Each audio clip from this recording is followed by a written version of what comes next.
Welcome back to the Fuel Your Legacy podcast. Each week, we expose the faulty foundational mindsets of the past and rebuild a newer, stronger foundation essential in creating your meaningful legacy. We've got a lot of work to do, so let's get started.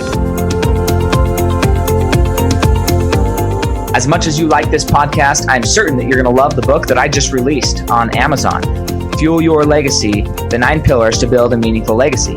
I wrote this to share with you the experiences that I had while I was identifying my identity, how I began to create my meaningful legacy, and how you can create yours. You're going to find this book on Kindle, Amazon, and as always on my website, samknickerbocker.com.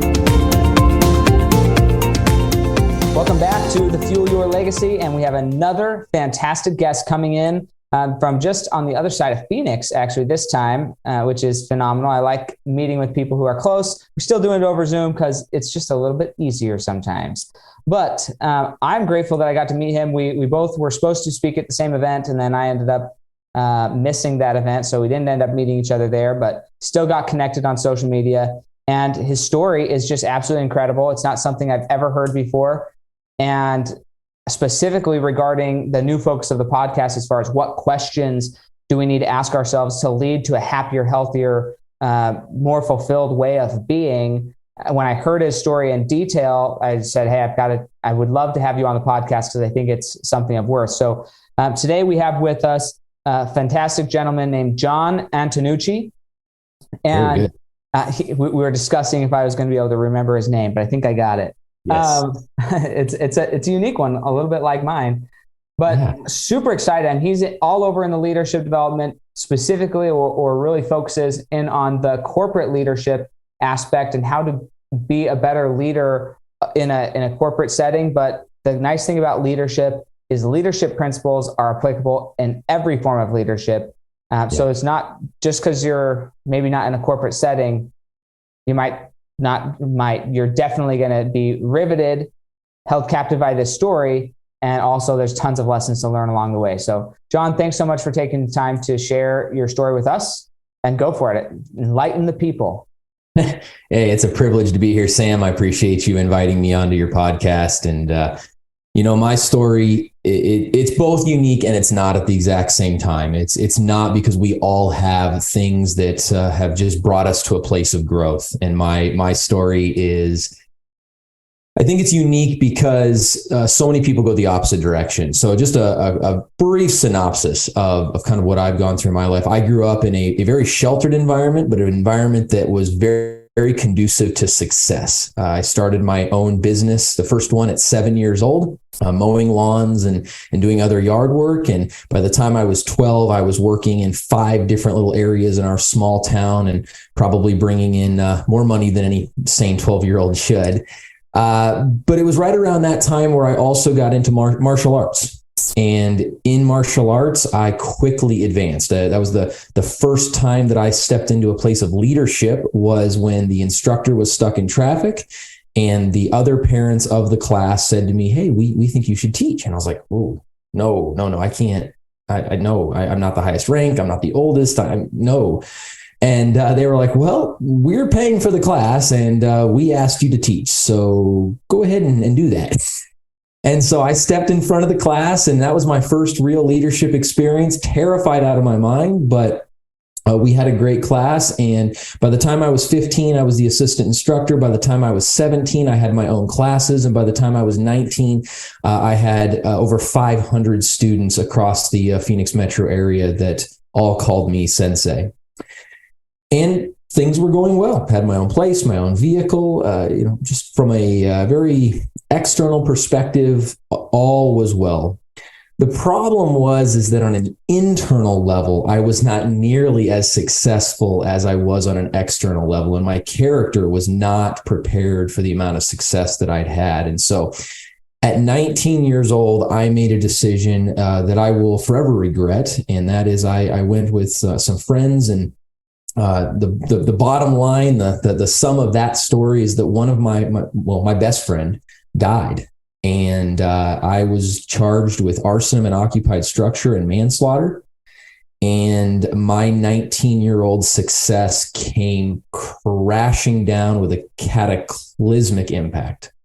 And I went from being the golden boy and the model citizen to being on the 5 o'clock news for multiple days straight, and a 2020 episode. And not that I want any of your viewers to do this, but if you Google my name, you're going to see some really bad press from 2009, and it's still out there. And no matter how much good I do, that press will always be there. And please don't go look it up. Just take my word for it. It's not good. But that experience, while horrendous and horrible and just a terrible, terrible decision, caused me to say, wait a minute. What's wrong with me? Because this didn't happen because of somebody else. This is not anybody else's fault. This is not a broken system. This is not my friend's fault. This was me that made a decision. And so I had to do some real internal searching and find my own character flaws, a lack of integrity, a lack of courage, a lack of any of the things that you would want in a good leader. Despite the fact that I was in leadership positions, I wasn't functioning as a true leader. And so after doing some real soul searching and really identifying areas in my life that needed to change and addressing those areas, the natural capacity for leadership returned, and I was quickly put into more positions of leadership. And I'm thankful to say that I did much better after addressing those internal issues. And my legacy, if you will, within the Arizona Department of Corrections was to create, or having created a what they call the peer program. IPP stands for Inmate Peer Programming. And basically it is a huge rehabilitation and reentry success platform that is created by and for the inmate population. And so during the 12 years that I spent behind bars, I continued to work on myself, and I learned and I grew, but I also invested into others and tried to impact them in a positive way, and hopefully provided them with tools that they would need to be successful getting out. And if you talk to anybody that did time with me, or anybody that did time with me that watches this podcast, I'm 99.9% certain there would be nobody that has anything to say other than I improved the system. And if anybody disagrees, feel free to leave a comment on this podcast. But I think that's the legacy that I left, and I'm very humbled and honored to have been able to do that. And then, having gotten out of prison, I was able to continue that legacy, thankfully, and I've been serving as a training manager for a specialty logistics company. And within the last year, I have begun my own leadership development firm to try to empower those frontline and middle management leaders to effectively engage with their teams so that organizations can experience improved employee retention and increased customer satisfaction. So that's kind of the short story of my journey from, ups and way down, and then back to kind of a place where I can hold my head high and say, hey, I'm making a positive impact and hopefully leaving a positive legacy on the world. Awesome. Well, thank you so much for going through it. We're going to go in some parts, we're going to skim over it, but in some parts we're going to get into more of the details of the weeds, because I think it's important when it comes to what type of legacy you're leaving and getting clear about the little things that make a big difference, and not just the little things that make a big difference externally, but the little things that make a big difference internally, the little things that allow us to justify our behavior for whatever reason that are essential for us to root out of our lives, to remove justification and be more clear about what our objectives are. So one thing that you mentioned is your first business at the age of 7. What was again, because part of this is understanding the questions that we're asking ourselves that drive this response. Because there's a lot of 7-year-olds who never have even the thought to build a business. They never have the need, right? They always have everything given to them. Their mom's still wiping their butt at 7 years old, still laying out their clothes. They don't have the drive or need for that. So what was the question, if you can remember back that far, that spurred on, hey, I'm going to go make money? Why did you do that? I think a lot of it was a desire for independence. I grew up in we were a very poor household. My parents gave where it mattered. We had no end of love and support. Education was well established, but I'm the oldest of 5 and in a single income family. And so there wasn't money for extras. I don't know if this is a detail anybody wants, but I still vividly remember my father telling me that I could not have regular boxers until I could afford to pay the difference between what it cost him for the regular, tidy whities or whatever, as opposed to what it cost for boxers, because there was about a triple price difference. And so when I saw that the lady down the street had overgrown grass, I came home to Dad and I said, "Hey, can I borrow the lawnmower? I want to go see if lady down the street will let me cut her grass." And, my dad taught me amazing business. I owe so much to my father for what he taught me about business, because he said to me, "Yeah, absolutely, you can do that." And he gave me some recommendations as far as like, okay, for a regular yard, charge $2, and for a cornered lot, charge $3 kind of thing. But then he also said, "You're using my mower, my gas, and those things. And so the way business works is you're going to pay me to use the mower." And so I had to pay him $1 for every lawn that I mowed. And then I got to keep the rest. And I quickly learned that I could give him $1 out of 3, or I could give him $1 out of 7, and quickly my prices went up. But I think it was a desire for independence, the desire to maybe purchase food that we wouldn't have had in the house. Again, living on a single income with 7 people in the house is you're not going to McDonald's. Let's say you're eating what you can afford on that type of a budget. So I think independence was a huge deal for me. And I also carry the natural firstborn tendencies of just wanting to dominate, I think. And I think that probably played a role as well. Sure. Well, I think those are important details, right? For me, for you, it was your boxers, and that's fine, right? I was just fine with whitey tighties most of my life, and I still enjoy those types of underwear, so it's fine. But what's interesting is, for me, it was soccer, right? When I was 6 years old, and I did the same thing, started mowing lawns, but when I was 6 years old, I wanted to play soccer. And my mom told me the same thing.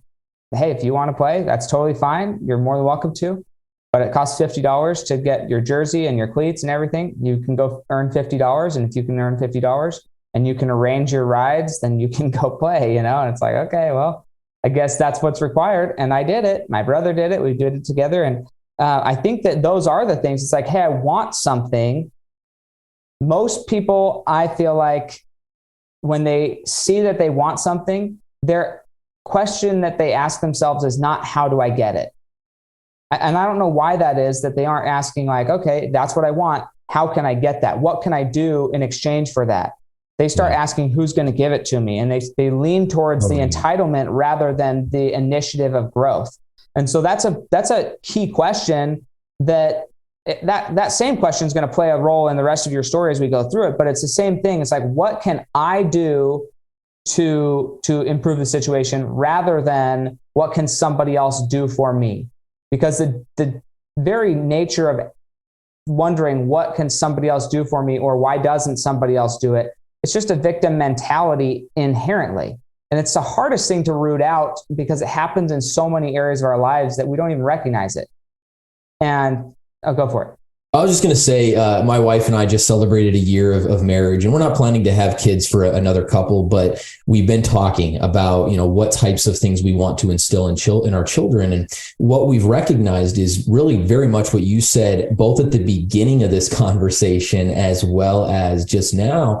And I think there is a parallel between the 7-year-old that is still having their mom wipe their butt, as you said, right? And doing those things. And the 7-year-old that's told, okay, go achieve, go make it happen. And I think there's a lot of very well-meaning people, whether they're parents or in other positions of authority, that genuinely want to help. They're not trying to put people at a disadvantage. They genuinely want to help. And I'm sure you hear it just as much as I do. I want to give my kids everything I never had. Not realizing that the fact that you didn't have them is why you were able to achieve them. And if you give them to somebody, they will never achieve what you've achieved, because they don't have that foundation of, if I'm going to get it, I need to make it. And those types of things. Obviously, I want to be successful. I want to have plenty of money in the bank. I don't want to be in a position like my parents were, where we can't afford to buy different kinds of underwear. And martial arts was the same way for me. When I wanted to do martial arts, I had to pay at least half of my classes. And so I resonate with that very much. But I still want to instill those values in our future children. And we've been talking about how do we do that? Because we're not going to use the excuse we can't afford it. No, we want to empower you to be self-sufficient. We want to give you the experience and the tools you need to go do something, because otherwise we're actually hamstringing you in your life. And I see a lot of 17 and 27-year-olds that are still thinking, who's going to give it to me, instead of how can I go create it? Yeah. And I think the mentality, if it's not taught young, it's going to bleed into the rest of their life. And it's about, giving people the space to go and be empowered while not like force. I don't know that I want to force my kids, but I want them to have the space to do so, to grow and become entrepreneurs. So it's an interesting thing. But as that goes into martial arts, I want to kind of talk about this, because martial arts, from my understanding, and admittedly, I never really did martial arts. I don't know much about it other than I've watched other people do it. Never had a desire to get hit or hit anybody. It's just not something I enjoy, or standing in poses. I understand that there's a discipline aspect to it. From my knowledge of what I have studied of it, it seems as though there's a discipline aspect. And that's a large part of it, is the ethos of almost like the warriors type of way of being, hey, it's not that I am going to empower myself to dominate somebody, but it's about the inner confidence to know that I can protect myself and protect others. So, and that's a big emphasis on that, because when my son did karate and other people, there's a big emphasis on, hey, this is a self-defense, or this is a helping build you tool. It's not a weapon that we're arming you with to go and impose on others. Yeah. So in that, you're in there from 12 to 19 years old, essentially. And not only are you in it, you're teaching other people about this inner discipline, this inner focus, this inner integrity of knowing that you can do something without having to do it. Yeah. And that confidence. But at the same time of that, you mentioned that your character was no good. And when we talked in person, you had mentioned also that there was a level of, you had learned at a young age that lying was a survival strategy. So go into that a little bit, as well as like, why did that happen? Why was the lying a survival strategy? And how did that juxtapose what you were learning in martial arts? And how did you deal with that internally? I have found an incredible ability in the human condition to justify things in a way that astounds one. If you just looking at one's own life, just like, wow, how in the world did I justify that? And you bring up an amazing point. I think that was one of the reasons why my actions let down so many people. Not only was I, an instructor for hundreds, and of course you had their parents and siblings and people that looked up to me. And so that the old adage, the higher you are, the further you fall, really played a critical role. But I was teaching the disciplines and the tenets of a martial artist, which include things like self-control. And yet I didn't. And so that juxtaposition is a fascinating one. And I think a lot of it is the ethos of the martial arts creed or code was crowded out by the ego of John being a superstar. I mentioned that I took to it very quickly, and I did. It was remarkable. In fact, until I moved to Arizona, I really didn't even have to try. I was just so much better than everyone else that was going. That's why I was asked to teach, even though I wasn't the highest rank and wasn't the oldest. And so that starts to feed or it did it for me anyways. It started to feed an aspect of me that, ooh, people like me. People give me accolades. I'm special. I'm the best. Coming to Arizona doused me with a bit of humility, because I went from being the top star in my little town to being kind of a nobody. But it didn't take me long to become a star here. And a little bit of effort is all it took for me to once again rise to the top, and everybody saying my name and everybody coming and talking to me. And so while I'm teaching things like humility and discipline, I am living a look at me, look how great I am, look how amazing it is. And not to blame anything or anybody else, but the American martial arts system makes that very easy. You have things like demo teams. That's unheard of in the traditional martial arts. You don't have a demo team. You have a very inner sense of confidence that says, like you said, I can, but I don't unless I absolutely have to. Well, that's the opposite of the idea of a demo team that's out on the floor with everybody clapping and cheering and all of that So that goes. What is a demo team? Just like somebody who demonstrates and it's more for show. It's a performance type thing. It's exactly what it is. So I would go to events and tournaments and schools and different things and do everything from breaking boards and bricks to doing choreographed patterns, which are essentially dances. They're called katas or forms in the martial arts. Weapons demonstrations, all sorts of stuff. And my name to claim was a couple of things. I broke boards with my head and cinder blocks with my hand, and then I did some pretty high jump spinning kick things. And that was kind of my part. But it was all about me, and identifying it was all about me. And so even when I committed my crime, I've told people and they think, wow, this is insane, John. It never once occurred to me that I could end up in prison. The only thing I ever thought about was, if somebody finds out, they're not going to like me. They're going to be mad at me. I was so self-absorbed. It was all about me. And so that is a huge thing. So everything from the businesses that I built so that I could have autonomy to the money that I raised so that I could buy what I wanted, to the control that I wielded, it was 100% about me. And the character flaw was ego. It was about me. And you asked about the line. Same thing. I realized very young, come from a very strict background, tell people what they want to hear. They like you. They agree. They let you do what you want to do. There was a moment in my life, I want to say I was 15 or 16 at this time.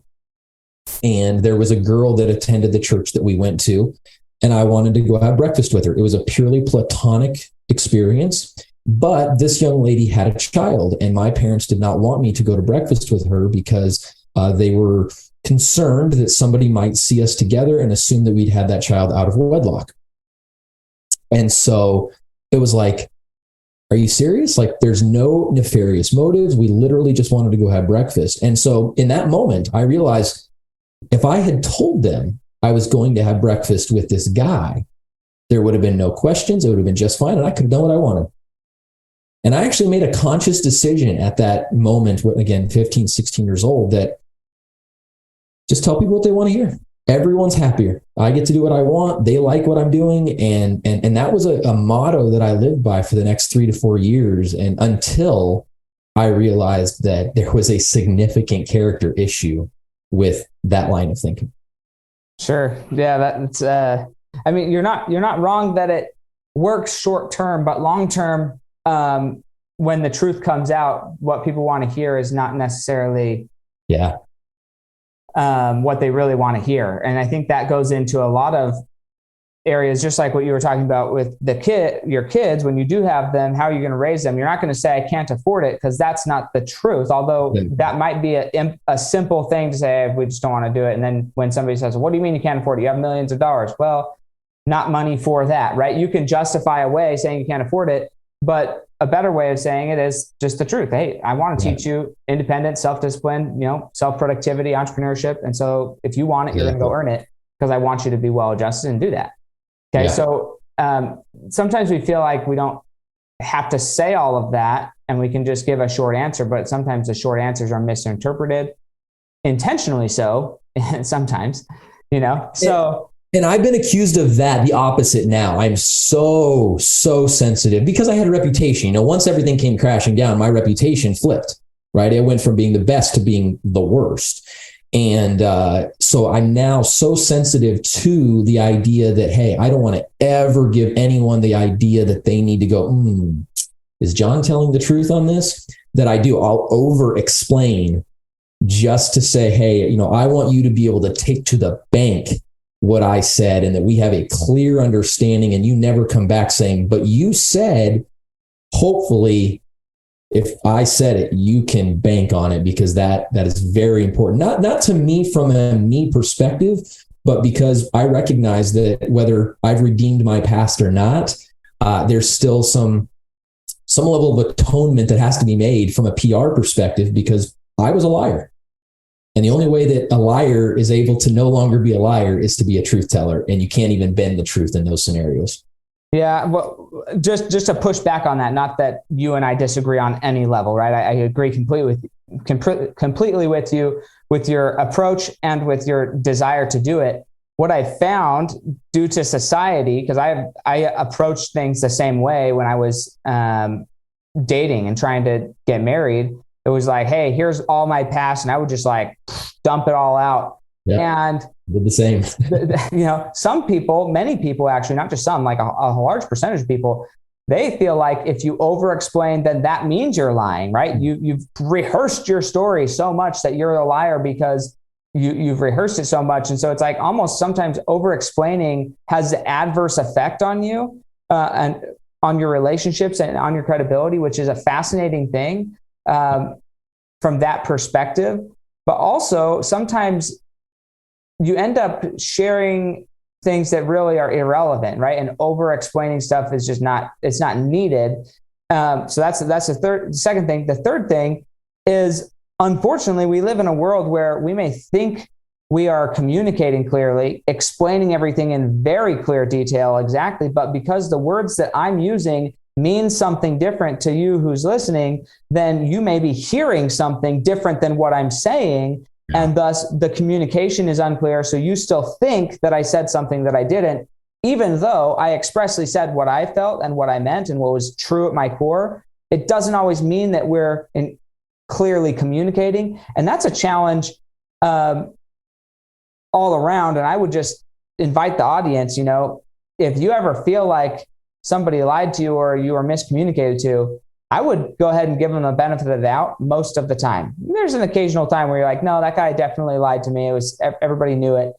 But for the most part, I think if it's a semantical thing where you feel like there was a misinterpretation, give somebody the benefit of the doubt. I don't think that they're trying to lie. At least I found that I'm happier not assuming that the world's out to get me. I lived my life that way for a while. Now I just assume everybody's honest and they mean what they say. And that's burned me a few times. I'm not going to say it's never hurts the other way. Sometimes it hurts. But for the most part, I'm pretty grateful that I've lived that.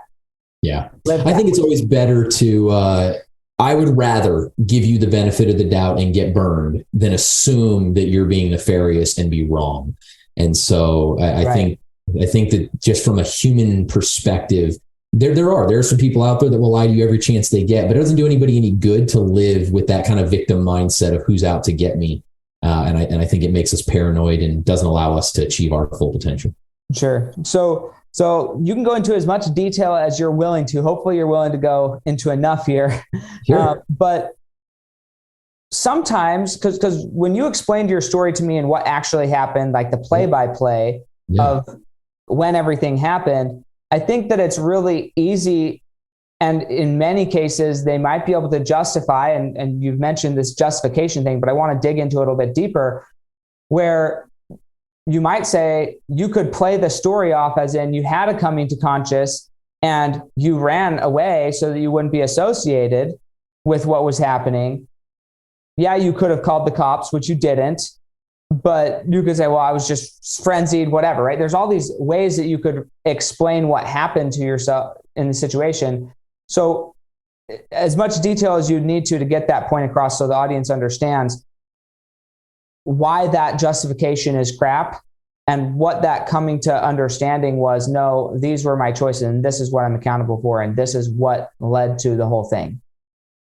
Yeah, so I think there was multiple areas where I could make an excuse. I could make an excuse about broken promises from the company that was the owners of the building that was set on fire. I could make excuses about the impact of, my best friend who was 9 years older than the rest of us. I could make excuses about other members of the four of us who, kept the plane alive when it was kind of already dead. I could make excuses about getting sick to my stomach while sitting on the roof and not really wanting to go through with it. I can make excuses about running away before the fire was lit. But the reality is that I'm going to steal a line from Stephen Covey in his book, 7 Habits of Highly Effective People. In habit 1, he talks about being proactive, and he says that being proactive has nothing to do with not being reactive. It has everything to do with taking responsibility both for one's choices and their consequences. And it took me some years. It didn't all happen at once. I would love to say that day I felt bad. Nope. That day I thought I was in the right. The next day I thought, well, all I did physically was break a window. In the days after that, I thought, you know what, they're making these wild accusations. They're not accurate. They're saying I'm the mastermind. I was not. And I was, justifying it at all these different levels. And it took me, I want to say almost like 7 years to fully embrace the fact that just my presence there makes me culpable. I gave you the story, both in person and today, that suggests that I have natural leadership aptitude. I always end up in leadership positions, even if I didn't want to, or want them, or apply for them, or whatever. That's great. But it is very important to always remember that old adage, too much is given, much is required. And so the fact that I was even present as a natural born leader means that others were there because I was there. Now, if you read the media on it, they're going to tell you that I was the mastermind, that I manipulated others into joining. And I can say with a clean conscience, those are not true claims. But I can also acknowledge with authenticity that despite those being false claims, my presence there was impactful to the overall situation. And so while did I kill my best friend? No. But did my actions lead to his death? Yes. Did I light the fire? No. But was my presence there a contributing factor to that building being burned down? Yes. And so really just acknowledging not just what did I do? We get hung up on the details. Well, I didn't actually say that. You talked about like omitting details a minute ago, right? I didn't actually say that. No, but there was a detail purposefully omitted that was designed to let somebody believe whatever they wanted to believe. I got to take responsibility for that. Now, at that time in my life, I was just, saying whatever I wanted to say, and it was just bull-faced lies and outright dishonesty. But coming to that, and you talked at the beginning about the questions I ask, and so the questions I had to ask myself are: is there a difference? Is there a difference between whether I broke the window or whether I physically lit the match? Well, from a very metaphysical perspective, sure, right? Like the match is kind of important to the storyline.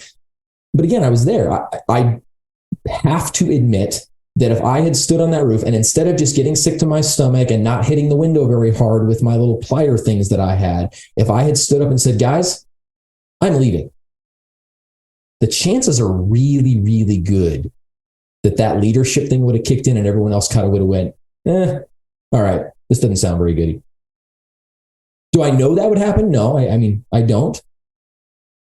But I didn't make the right decision to find out. And instead, I sat there and I was a coward and I lacked integrity and I lacked any form of discipline that I taught. And the results were catastrophic. And my best friend lost his life. And I ended up spending 12 years in the Department of Corrections. And one of the others spent 6 years in the Department of Corrections. And one of the others spent 3 years in the Department of Corrections. And so there was a huge loss. And it's easy to justify. It's easy to mitigate. It's easy to make excuses. But the reality is I made decisions I should not have made. And I would not be able to sit here today and claim that I have any form of leadership empowerment or ability to lead other leaders if I couldn't be very honest with myself about the things that I had to go through. Yeah, and I completely agree. I think that principle applies everywhere in our lives, down to parenting, in like family members, everything. And even just remove everybody else from it, because it doesn't matter about other people as much as it matters about yourself. Yeah. You know what you're doing every day. You know the truth. You can't lie to yourself. You have to sleep with yourself. Like all of those things are true.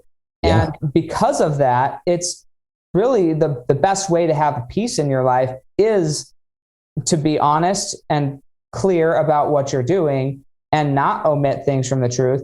And it's the little lies that we tell ourselves. And I don't know that anybody that I know has completely stopped lying to themselves. And in fact, I think most of the successful people I know would say, tell yourselves lies every day, right? But the good ones, the ones that promote you to work harder, right? Things that you don't feel are true right now, or there's no physical evidence of their truth, you can still be telling yourself that those things are about yourself, true about yourself, to improve your life. They're called positive affirmations. But oftentimes we have delusional positive affirmations that say we're doing better than we actually are. So there's a big difference between recognizing where you're actually at and your honest truth versus other people's truths, or what you want other people to see. Yeah. And I think for me, I have to be extra careful because of the reputation for being a dishonest person. I'm uniquely keen to that. And I know that I was listening to a podcast, a couple of days ago, and just, little warning bells went up because of my background and knowing how dishonest I was. But this person on the podcast, I think, was doing what you said, where they were in one side of their mouth talking about the success of their business and how they were so happy to be financially free and it was great.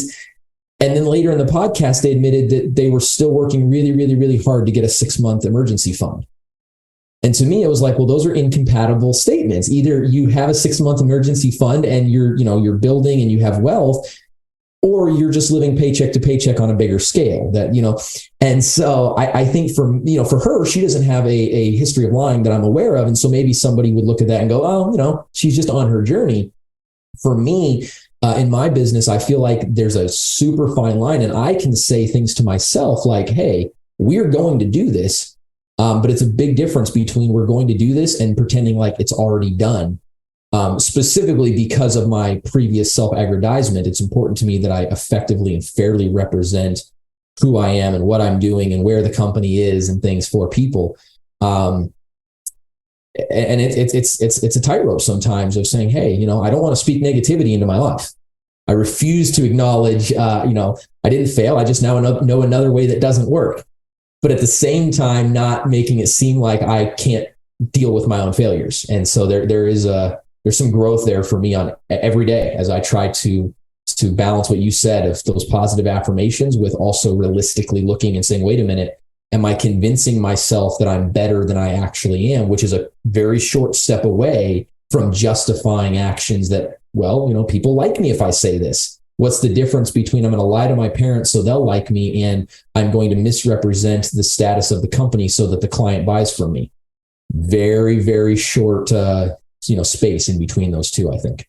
Yeah. I mean, it's a hard, we'll use the financially free context just for a second, because I think that for me, for a lot of my life, I thought financial freedom was a dollar number. Mm-hmm. And like maybe having a 6 months emergency fund or having a year or I don't know that that's what I would consider I don't see financial freedom that way anymore. So I'm not saying that this woman was in integrity saying what she was saying, but due to my new definition of the word, and this is where it comes down to like communication is key, and knowing how each person interprets what's being said.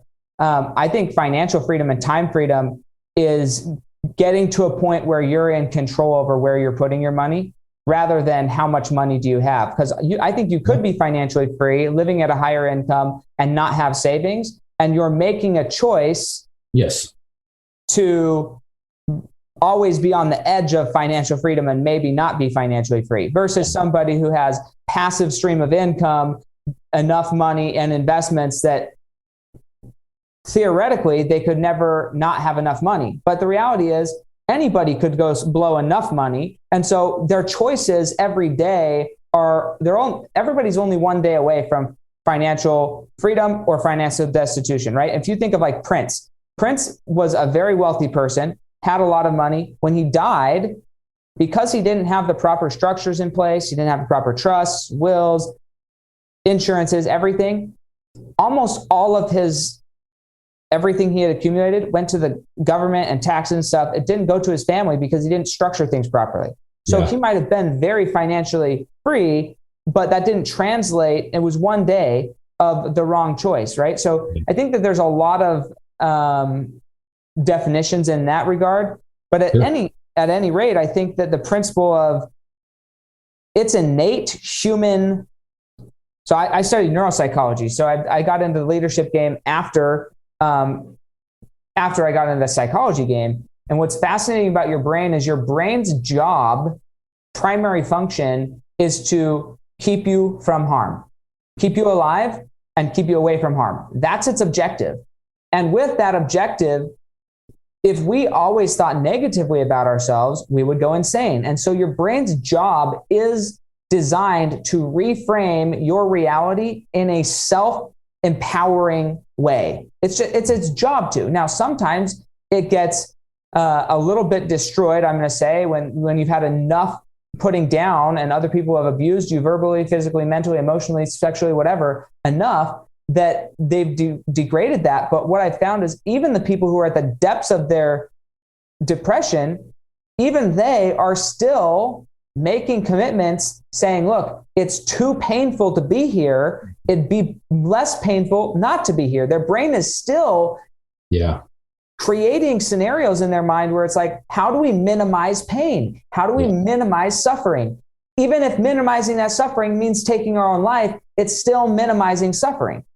And that's your brain's job, is to minimize suffering. So then when we do have these experiences, when we are talking about our life, it is the natural tendency to say things and remember things in a way that makes you the hero. You are the hero of your life. Everybody else in your life, the movie of your life, is a supporting actor or actress. You are the main role. Every day, all day long, you sleep, you wake up, you eat, everything you're doing, you're the main role of your movie strip.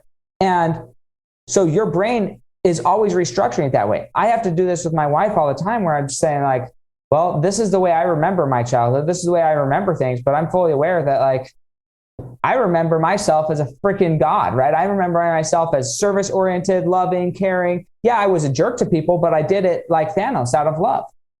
You know, I did it out of protection. I was rude out of protection. I was rude out of, they need to know how harsh the world is. So I would rather be the harsh one than have them find somebody else who's harsh, right? Because I actually care about them, right? So, I mean, it's insane the things that you can tell yourself, but we always cast ourselves as the empowering role. And so it's really hard. I say hard, I think internally we know the truth, but sometimes I think internally we don't. Like internally we think, well, I am pretty good, you know? And it's like, well, let's look at the movie and we'll see who's good and who's not. Yeah. And I think that for me was my biggest growth when I recognized that my way could not effectively position me as the hero in my story. And I kind of decided at a point in my life, like, all right, everything that I've been justifying for years now, well, that just came out. And there was no more secrets. Everything came out all at once. It's amazing how, like you said, we're one day away from financial independence or financial desolation. I was one day away from, integrity or lack thereof, and lack thereof was prominent. Everything came out, and in that space, I was able to say, maybe my movie narrative is not accurate. And that's why now I'm so passionate about servant-minded leadership, because I had to go through that, because I put myself in that situation.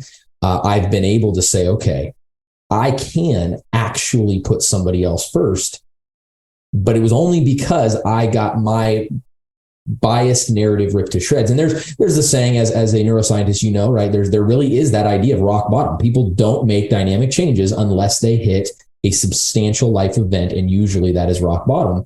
And my rock bottom was way down there. But it worked, and that was the biggest deal. So even in prison, right? Prison is a very dog eat dog world. It's very sink or swim, blah blah blah. So to go in, and I'll never forget when I was running one of the program departments, we had special I'll call them badges. They were little like name tag type things. that gave us access to the unit so that we could go into different classrooms and buildings and try to mentor and help people along their journey of rehabilitation. And I designed them myself, and I put on the back of that card, how can I serve you, for all of my team. I had, I think, 11 guys that all were walking around. And I got so much kickback from the team first. And I sold them on the vision that if you want to be a leader, you have to serve people. That is what a leader does. You can be a boss, you can be a manager, you can be all sorts of things and not serve anybody. But if you want to be a leader, and that's what you told me when you joined the team, you have to want to serve. But then you get kickback from the other people. What does that mean? Who do you think you are, or what is, and they'll start making innuendo comments and all sorts of different things. And so to be able to go into that environment and say, no, preservation, that's what the brain does. No, I'm going to specifically position myself to be different from that which is expected. I don't think that ever would have happened in the previous version of my life. I never would have positioned myself to be looked down upon, to be mocked, to be, talked behind my back because, how can I serve you? This is prison. Don't you know where you are? And there's a saying, it's a biblical saying. I hope it's not out of place to say it, but there would be there's often a saying you hear, when in Rome, do as the Romans. And I would always counter that with when in Rome, do like Paul being a character in the Bible who almost single-handedly changed Rome from the inside out. And, just be the difference maker. I put a post on LinkedIn a couple of days ago about my incarceration and how I learned that one person could ruin a dorm, but one person could also redeem a dorm. And I just committed to being that person. But that never would have happened if I hadn't just had the rug absolutely pulled out from under me. Yeah, and we all need those experiences that completely shift our perspective and help us come to Jesus, metaphorically or physically, and really get to the point of understanding. So one other thing I wanted to share here is, before we wrap up, but the difference, you can have good leadership skill and be a natural born leader. And that doesn't always mean you're a good person. And leading, like I'm going to use names, right? But Hitler was a great leader, phenomenal at leading. Not good things, but he was great at leading, Jesus Christ was a great leader. Many would say he led people to do great things. Some people disagree. Muhammad, he was a great leader. Many people still follow him, right? There's still that. There's Buddha. There's all these different people. You can be great leaders. And then there's leaders politically that they're great leaders, but they're not the best humans. And sometimes we choose to follow the leadership over the human. Yeah. And I don't know that it's good or bad. I think that it's an internal choice for everybody. But I do think that it's important to understand what you're following, why you're following that person, and why you're either choosing to or not to replicate that person, because those leaders are designing the way that they're leading to get followers. And followers are disciples or people that are being taught or trained to become like them. Yeah. And even if you think, I'm just going to follow somebody, but I'm not going to become like them, it's unlikely.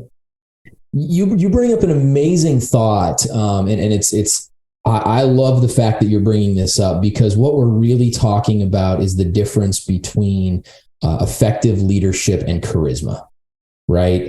There are so many people with charisma that make people want to follow them, and if you have followers, then by definition you are a leader. And you're right. There's tons of them that have no character, and people are just attracted. They're magnetized to their charisma. And that's what I've always had, right? I've always had that, but that didn't make me an effective leader. You hear about servant leaderhood, and I think that says, hey, let's fix the character. But, and this is totally nuanced and it's totally semantical, so I'm not in any way building, a foundation of dying on this hill, but I specifically added a word in my leadership theory or principle. And I added the word minded, servant-minded leadership, and that's why the business is called SML Consultative, because it's possible, in my opinion, to pretend like you're a servant. You do things for people and it becomes a lie. It becomes this idea of if I do X, I get Y, and it becomes transactional, which is not actual servanthood or servitude. It's transactional, and it's all manipulation. All right, if I can do this for this person, then I know that they're going to have to do that, or they're going to feel like they have to do that, and that's the opposite. And so I added this word minded, servant-minded, because then it says, I can't get control what anybody else does. I can't control how anybody else takes it. They can look at that. How can I serve you? And they can say, you're so uppity, or you're stupid. You're in prison. Why would you say that? Can't control that. But what I can control is how I'm going to perceive every situation as an opportunity to add value, to make something happen instead of expect it to be given to me. And so what you're describing, man, we see it all the time, don't we? We have these people that people are following, and we're just like, what are you doing? Like, why? What do you see? It's the magnetism of the charisma, but it's not an authentic leadership capacity. And while I was charismatic, I was not a leader. Hopefully now I can say that I'm a genuine leader, a good person leader that's actually desiring to help people. And maybe even to my own expense. Right? Yeah, sure. And the final point I'll add here is, and this is true for everybody. So if you're sitting there thinking you're past redeemability, or that you're still embarrassed by your deep, dark secret that you're hiding from the world, the reality in my mind is that your biggest liability, the thing that you think is the biggest liability in your life is actually the largest asset, right? John could have gone to prison and stayed there literally for the rest of his life, or got out and returned, and got out and returned, and got out and returned, and got out and returned, stayed in for the rest of his life. Or he could have a comeback story. He could come and say, look, I overcame all of that. It's a different person. This is another crazy thing. You said you were in there for 12 years. Yeah. Okay. So the depending on which research you read, the oldest cell in your body is in your femur bone, and it's about 15 years old, which means literally, in every sense of the word, John is a completely new person, completely regenerated person. I love that. Different than who he was when he went in. Yeah. Every fiber of his being, it's shed, it's grown, everything is different. Your cells have completely rejuvenated themselves over that time period. If you're still hanging on to extra weight, extra guilt, extra anything in your life, and it's been multiple years, you've chose to recreate that into your present. Yes. That's a choice to recreate it, because if you chose to not recreate it, it would separate from you, because it only gets recreated if you allow it to. So he's a completely new person. That's a whole nother life ago. When I think about my childhood and all the things that I did, and I say I did, I actually I didn't do those things. I mean, I make mistakes today still, right? I'm not perfect. But when I think of the stuff, it's literally like, man, who was that person? I would not recognize that person if I saw them in the street, because they're just such night and day different people. And they're actually different people, not hypothetically, not theoretically. Yeah. From the actual science of it, they're different people. Yeah. And it's important to recognize that you could be a different person if you want to be, or you can continue to instruct your body to recreate all the same crap it's been recreating every day and every month. The power of choice that we have is absolutely incredible. I had the privilege of well, I don't know if it was a privilege, but the advantage of watching another 19-year-old arrived at the same unit I was on about a week after I did. And from the get-go started making different choices. And I'm not here to speak bad about that individual, but those choices impacted his experience in prison. And I can tell you that his experience was very different, and his story to date is very, very different. So the power of choice is remarkable. But man, you talked about redemption.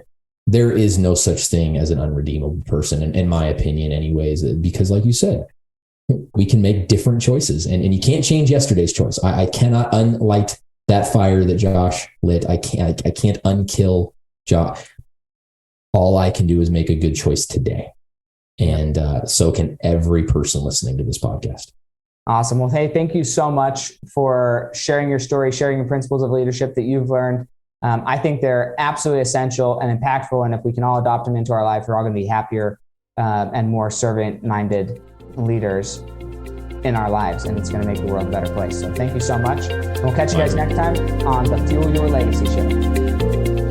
Thanks for joining us. If what you heard today resonates with you, please like, comment, and share on social media. Tag me. And if you do give me a shout out, I'll give you a shout out on the next episode. Thanks to all of those who've left a review. It helps spread the message of what it takes to build a legacy that lasts. And we'll catch you next time on Fuel Your Legacy.